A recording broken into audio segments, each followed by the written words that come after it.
Garlic fried rice, अज्जा, तेल 1 खाने का चम्मच, चावल 2 कप उबले हुए,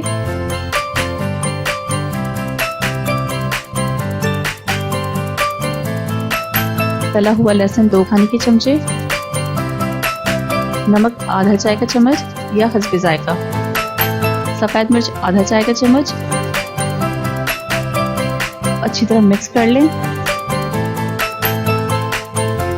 सोया सॉस 1 खाने का चम्मच, हरी प्याज 2 खाने के चम्मच। इन सबको अच्छी तरह मिक्स कर लें और गर्मा गर्म पेश करें। Brown tomato, like and subscribe.